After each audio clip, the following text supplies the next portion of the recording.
Hello, ladies and gentlemen, and welcome to another installment of Smash Up, with all your weekly updates for Super Smash Bros. For Wii U and 3DS. Now, before I get into the updates proper, a couple things first.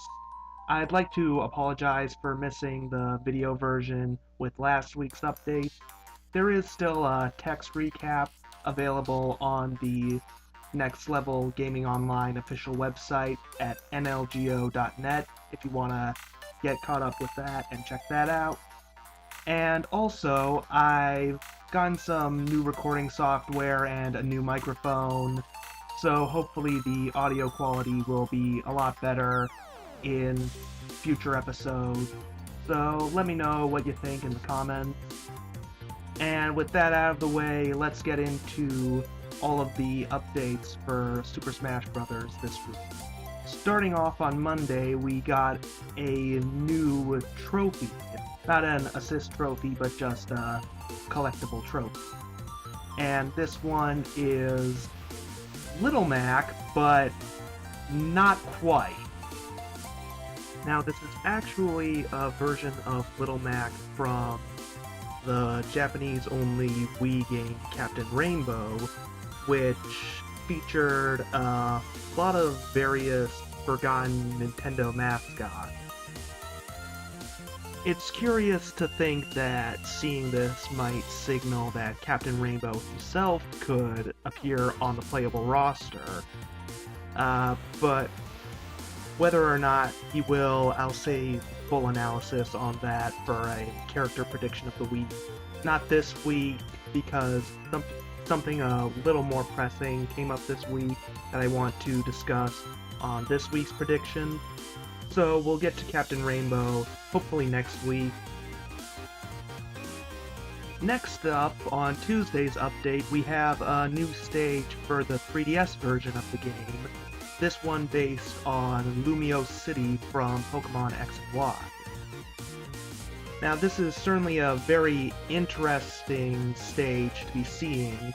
At first glance, it looks like it's just a background, and the real stage is somewhere in the foreground that we can't see. But according to Sakurai's Miiverse post, he states that not too long ago, the fighters were actually fighting on top of the tower, which really opens a lot of weird possibilities for what this stage could be. My best guess would be that it's going to be something of a traveling stage, similar to the Delfino Plaza stage that was Brawl, and the Skyloft stage that we already have confirmed for the Wii U version.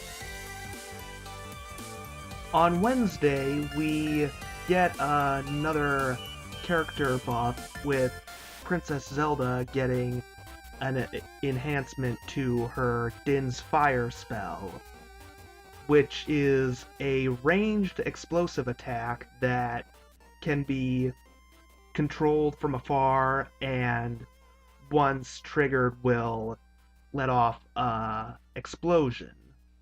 And now it's been upgraded so that the closer an opponent is to the center of an explosion when it's set off, the more damage that it will do. So if you're a fan of playing as Zelda in the Smash games, now you're going to have a new little trick to play around with. For Thursday's update, we have another classic item making a return, this one being a personal favorite of mine, the Motion Sensor Bomb, which is a throwing item that, when thrown, will latch onto a surface, and if an opponent gets close to it, the bomb will go off. And it's always fun to set one of these up and try to bait an opponent into setting one off. It's always a fun little surprise. And it looks like it's been given a major visual overhaul like a lot of the classic items. Now it's a lot more colorful, whereas in the past it was just a plain gray with a few flashing dots here and there. And it's also been designed to jut out a bit more, whereas in the past it was always very flat. So it's going to be a lot easier for people to spot when one's set up, and you'll have a better chance of keeping track of it, whereas in the past you just kind of had to, if someone set one, then you just have to like keep a mental note of where they put it. So I kind of prefer taking people by surprise with this, but I understand why they're making the change. And finally, Friday's update is not Yoshi, I'm afraid. Yeah. So I've been saying a lot that Yoshi would be confirmed this Friday, since the North American release of Yoshi's New Island on the 3DS was this Friday, and it just seemed to make sense to finally confirm him for the roster to coincide with that. But that was not the case. Instead, we got another new 3DS stage, this one based on a game called Tomodachi Collection New Life, which is a currently Japanese-only 3DS game. Essentially, from what I can tell, it's sort of a life sim game, kind of like Animal Crossing, but a lot more down to earth and not quite as interesting. Now, much like the Lumio City stage that was revealed earlier this week, we don't have a very good look at this stage. We only got this one little zoomed in segment of it. So what the overall stage is going to be like is really up in the air still at this point. And now with all the updates out of the way, let's get into the character prediction of the week. And this time, it's the biggest wildcard that appeared in the last version of the game, Brawl, and that is Solid Snake from the Metal Gear Solid franchise. Now, nobody saw this character coming when he was announced for Brawl. He just seemed so far out of left field. He's from an M-rated series of stealth games that deal with very mature themes, and he really doesn't quite fit with the more cartoony, family-friendly aesthetic of the Smash Brothers games. And really, the only reason he was included in Brawl was because series creator of Metal Gear, Hideo Kojima, pretty much begged Sakurai to include Snake in Brawl's roster. Now, something came up this week that really has Snake's chances at making a return looking pretty slim.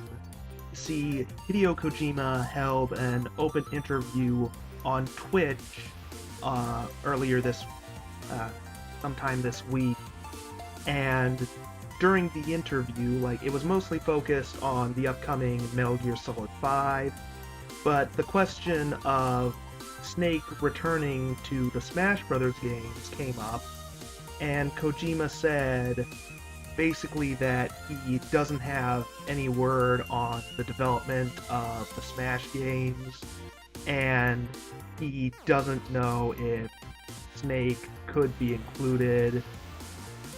And from the sound of it, he may not have even been contacted by Sakurai or Nintendo about licensing Snake out for Smash Brothers. And if he hasn't been contacted yet, they're certainly very deep into development by this point, and I doubt they'll be able to throw in another character at the last second. On the other hand, Kojima does have a track record of really playing coy with his fans, and it's possible that he was just, he has been contacted and he's just under a non-disclosure agreement, and his advice to all of his fans to keep the hope alive and keep in touch with Nintendo and requesting that Snake be brought back is just Kojima playing another one of his infamous tricks. So, I still have my doubts on Snake making a comeback.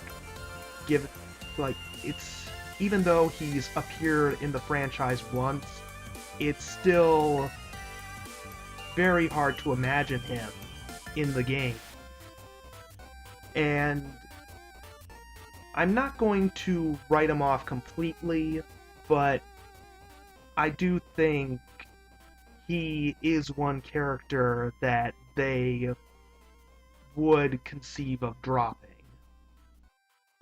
Alright folks, that's gonna wrap it up for another week in Smash Up. Let me know what you think of this week's updates and what characters you'd like to see featured on future character predictions of the week. And be sure to check back next week for even more updates. See you then.